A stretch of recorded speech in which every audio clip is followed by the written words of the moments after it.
I remember saying at the beginning of last year, Batherson's the guy that's got to bounce back. And he, in the first half of the season, just wasn't doing it. Now, he did have a much better second half. He's a Jacques Martin guy. It does feel like Jacques Martin, maybe more than anybody else. Drake Batherson was the guy that he got through to. So I wouldn't take it completely off the table, but that's not a name I would be actively shopping now. That's 30 goals you got to replace. Right. And so, no one wants to move on from Stützle yet. Brady's your captain, your heart and soul. You're not wanting to do anything there. And, Norris, you're not going to be able to do anything with it. Norris was the guy for me, and then he got hurt again. Yeah. So you start to move to the back end because I don't think Pinto is, going to cost you any great amount of money. So I think you just do that and ride with it, and I think he'll be fine. And so now you move to the back end, and Sanderson, young enough and with pedigree enough that you're not even interested in talking about him. And so it comes down to Chabot and Chychrun, and it seems like most people have settled on, okay, well, Chychrun's the piece we're going to deal, and he's got a year left on his contract. It is not an onerous contract. It's 4.6, 4.9. Yeah. Like so I mean, and he's easily worth that. Is that the piece you're looking to ship out to get something done? Yeah. And so to me, it is, and I've spent the second half of the season on this podcast talking about flipping and flopping, right, between Chabot and Chychrun. Mm-hmm. And I'm always going to be a Team Shabby guy in my heart, right? Like, to me, Chabot I got a soft spot for him. He's been around forever. And you always look at what the ceiling could be with him. Hasn't been. To me, he's older. He makes way more cash. Chychrun is the commodity that is more easily moved. Yeah. And so whatever I think in terms of who you'd like to, I like Chabot's ceiling more. They both make gaffes defensively, but I just at the end, I feel like you watch these guys closer than I do. I feel like Chabot hasn't just leveled off. He's taken a step back. 100%. Yep, you're not wrong. And so I don't know if that makes him harder.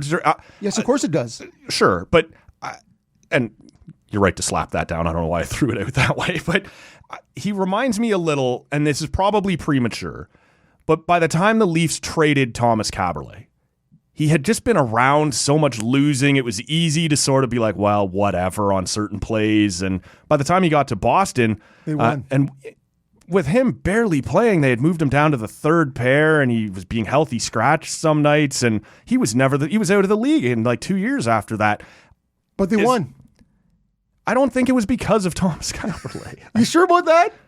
Well, just to drive the stake through Leaf fans' hearts, it was obviously wherever we were going to send him. But do you know what I'm driving at, though? That has Chabot just... Thomas Kaberle and Ray Romano. Yeah.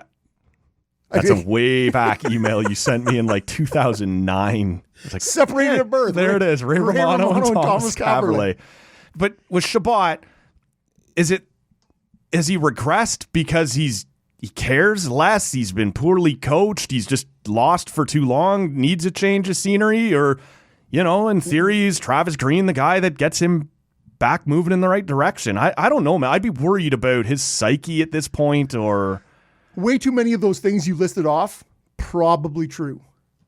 I would say the one that isn't true is he doesn't care enough. Okay. But to me, everything else is on that proverbial table that you've keep referencing, right? The amount of losing, the being overplayed, not being coached properly, not being forced to play a certain way or play properly. And I think you can't stress enough not having enough support and being overplayed, right?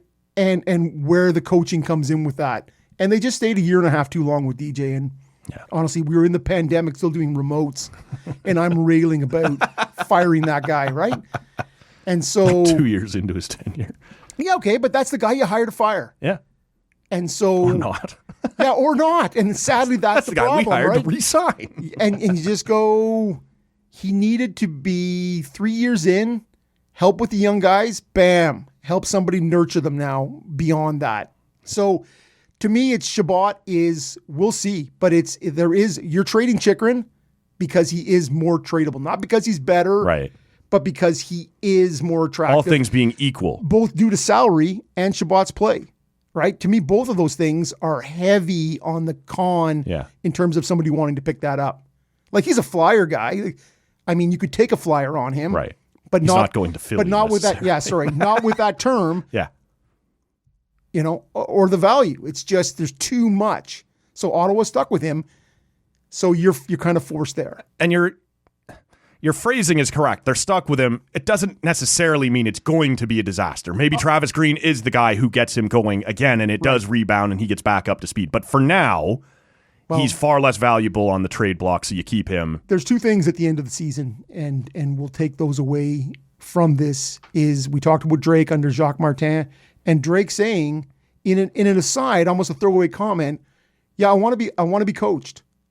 I want to be coached." And so they were talking about, you know, his progress and his improvement and the great second half, and that was something he offered up on his own. Shabby on the exit interview said, "Yeah, we need to be held accountable." That's something he's saying. Right. So to me, that's a pretty damning couple of statements. Whether they were, I think Chabot's was more thrown out with intention. Right. That this needs to move forward with this group. The Batherson thing, I think, was a little bit more of a self-reflection, unlooked for kind of, I've revealed something without being asked. Sure.